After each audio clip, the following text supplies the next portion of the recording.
Hello friends, कैसे हैं आप लोग। उम्मीद करते हैं कि आप लोग ठीक होंगे, मस्त होंगे और अपने एग्ज़ाम की तैयारी में लगे हुए होंगे। तो आज हम लोग त्रिकोणमिति के अनुप्रयोग का दूसरा क्लास कंसेप्ट क्लास लेकर के आए हुए हैं, जिसको हम लोग ऊंचाई और दूरी भी कहते हैं और जिसको हाइट एंड डिस्टेंस के नाम से भी जाना जाता है।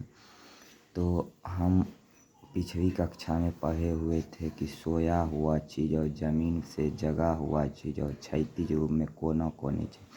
तो अब हम जानेंगे कि सोया हुआ चीज़ क्या होता है, ज़मीन में से पर जगा हुआ चीज़ क्या होता है और एक कोना से दूसरा कोना वाला चीज़ क्या होता है। तो सोया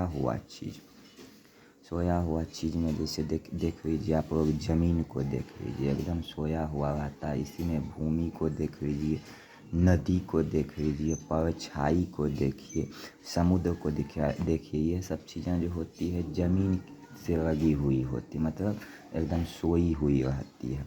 तो इसमें जो है, इस अध्याय में हम इसको जो है आधार कहेंगे और त्रिकोणमिति में भी इसे आधार ही कहा जाएगा।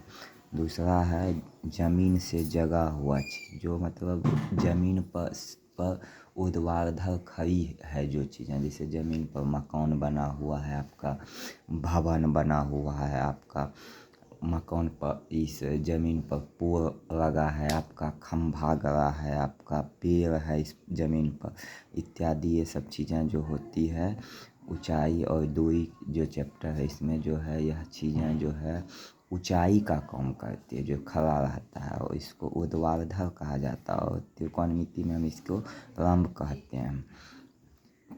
तीसरा, एक कोनों से दूसरा कोनों में जाने वाला चीज़, जो चीज़ें क्षैतिजतः रहती है। जैसे आप रस्सी देख लीजिए, जब रस्सी को बांधते हैं तो वह क्षैतिज जाती है। और पतंग की डोरी को देखिए, वह भी क्षैतिज रहती है। जब कोई पेड़ टूटता है तो टूट करके जब वह गिरता है तो वह भी क्षैतिज ही गिरता है, मतलब एक कोनों से दूसरा कोनों के तरफ गिरता है। तो इस चैप्टर में हम उस चीज़ को लंबाई कहेंगे और एक कोना से दूसरा कोना क्षैतिज में जाने वाला को, और त्रिकोणमिति में इसको कर्ण कहा जाता है। तो फ्रेंड्स, अगर वीडियो पसंद आई होगी तो बस वीडियो को लाइक, सब्सक्राइब और चैनल में बेल आइकन को दबाना नहीं भूलिएगा। तो आज की वीडियो यहीं तक थी। इसके आगे फिर आगे जानेंगे इस त्रिकोणमिति के अनुप्रयोग में कि और क्या सब हमको कंसेप्ट पढ़ना है। ऐसा कंसेप्ट आपको पढ़ा दिया जाएगा कि आपको कहीं त्रिकोणमिति के अनुप्रयोग में इस चैप्टर में कहीं भी कभी भी दिक्कत नहीं होगा, परेशानी नहीं होगा। तो इस वीडियो को ज़्यादा से ज़्यादा शेयर कीजिए, लाइक कीजिए, सब्सक्राइब कीजिए और घंटी वाले बटन को दबाइए, ताकि इस चैनल को सपोर्ट मिल सके और जो है यह चैनल आगे ग्रो कर सके। तो यह वीडियो आज यहीं तक की थी।